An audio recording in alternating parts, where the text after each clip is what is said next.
I'm opening a new product, usually I grab either the cooking guide or the manual that it comes with first. I always like cooking guides because usually there's recipes in them and it's gonna show you all the pieces that you're gonna get with the product. First you have your power handle. This is gonna make all 3 parts work, and it's a lot heavier than I expected. Next we have the blending container. I like that it comes with a lid, so then if you're making mayo or dessert, you can just pop your lid on it and put it right in the refrigerator. That's really nice. And you've got 2 beaters and 2 whisks that come with it. I do like that it comes with 2 whisks. Normally you only get 1. With 2 whisks, things are gonna whip up a lot quicker, like meringue. So you've got your 2 blades for the food processor, which is right here, and then you have another blade that already comes inside of it. Part for the Immersion Blender. It's got a caution telling you to be careful of the blade. Handle for the hand mixer.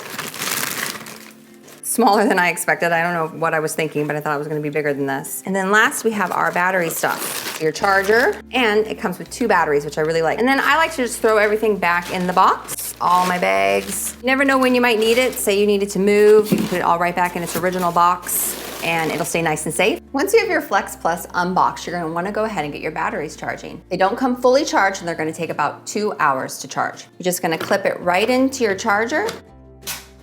It's gonna turn red while it's charging, and once it's done, it's gonna be green. While your batteries are charging, you're gonna wanna go ahead and get everything else clean and ready to go. Your hand mixer and your power handle are not water resistant, so they are just wipe clean only, and same with the batteries. If you do get anything on them, just go ahead and wipe them off with a dry cloth. Next up is our Immersion Blender attachment. It is top shelf dishwasher safe, but they do recommend hand washing it in warm soapy water and using a nylon brush for the blade. Now we have the lid to the food processor. The one thing I do like is they added a splash guard, so that's gonna help keep a lot of the food out of your gearbox. So this part is dishwasher safe. But your gearbox is not water resistant. You don't wanna submerge it in water, but your food chute is where you're gonna be putting cheese and cucumbers or whatever else you're grinding. So that's gonna be hand wash only, and then you're gonna wanna rinse it. So try not to get any water on your gearbox. Everything else is top shelf dishwasher safe. The non-slip silicone ring does come off for easy cleaning, and the food processor bowl and the Immersion Blender cup are not oven, freezer, or microwave safe. Once your batteries are charged and everything's clean, you're ready to go. We're gonna start with the Immersion Blender. All you need is your power handle and the Immersion Blender attachment. You're gonna go ahead and clip it in. There's a little spot here. You can see the little button. You're just gonna line that up.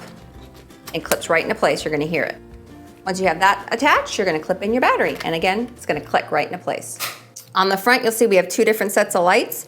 The top light's gonna be your battery. So if it's all 3 are filled in, that means you have 66 to 100% worth of your battery.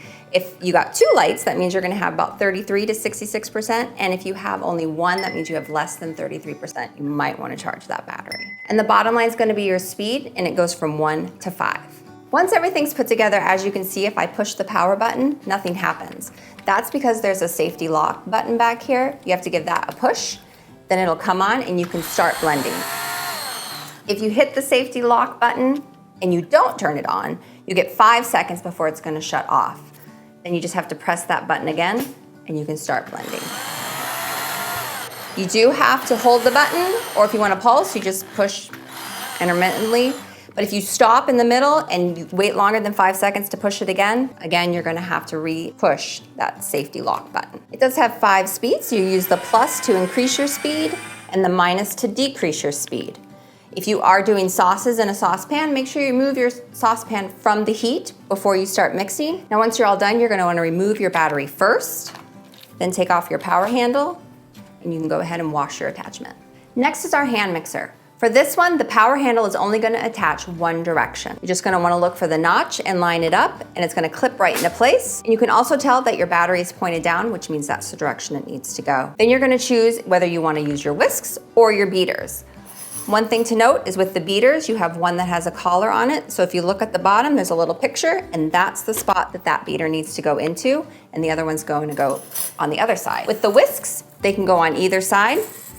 The only thing is you don't want to interchange between having one whisk and one beater. Once you have your beaters or your whisks attached, you're ready to attach your battery. Once it clips into place, it's going to flash 3 times, letting you know it's all attached, and you're still going to have your battery indicator light letting you know how much power you have left. At this point, you're not going to be using any of the buttons on the power handle, including your safety button. Everything is up here on the hand mixer, safety switch included.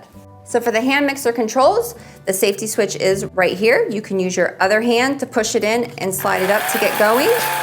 Or if your fingers are long enough, you can reach around and hold it and push up.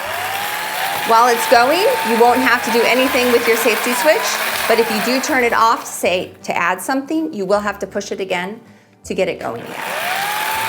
When you're mixing things and you go to stop to add things in, you don't want to set it back on the battery. It is very tall, so it will fall over and you could possibly damage it. It's recommended that you just set it on its side, add in what you need, pick it up, and get going again. Once you're done, you're going to want to remove your battery. Press the ejector button to release your beaters or your whisks, and then release your power handle. Now for the food processor. There's a lot of parts to this one. One thing I wanted to point out, it is not recommended for really hard things like coffee beans and ice or hard candy. Just so you know that when you're using our slicing blade, we have a thick and a thin slicing blade. It's not recommended for hard cheeses, so you don't want to slice your cheese with this one. Now with the grating blade, which you can do coarse or fine, you can do hard cheeses like a cheddar and a Parmesan cheese to get it all grated up. And then you also have your multi-use blade, which is for making doughs, chopping up nuts, things like that. First thing you're going to want to do is put your center post in, and then pick which blade you're going to use. If you're using the grating blade, it even tells you on it. One side is for the fine, that's the side you're going to want up. And if you want coarse, you're going to make sure to put the coarse side up, and it's just going to sit right on top. Now, if you're using the multi-use blade, that one's going to slide right on and go all the way to the bottom. One other thing to point out, do not use two blades at once. You can have the multi-use blade on, don't go and add something else on top of it. Just one blade at a time. Once you have the blade you want selected, you're going to go ahead and put your lid on. There's a little spot here that says lock and unlock and a little arrow on the handle. You're going to want to line the picture up, slide it on, and lock it in place. At this point, you're going to add your power handle, which can go this way or it can go this way, depending on how you want to push the button. I like to push with my pointer finger, so I like to clip it on this way. And then we're going to add our battery. So just like with the Immersion Blender, once you have your battery attached, it's not going to work. You do need to go ahead and push the safety lock button, and you're ready to go. Again, you have to hold the button down to keep it going, or if you want to pulse, just pulse it. And the same thing, if you want to change your speed, you press the plus button to go up and the minus button to go down.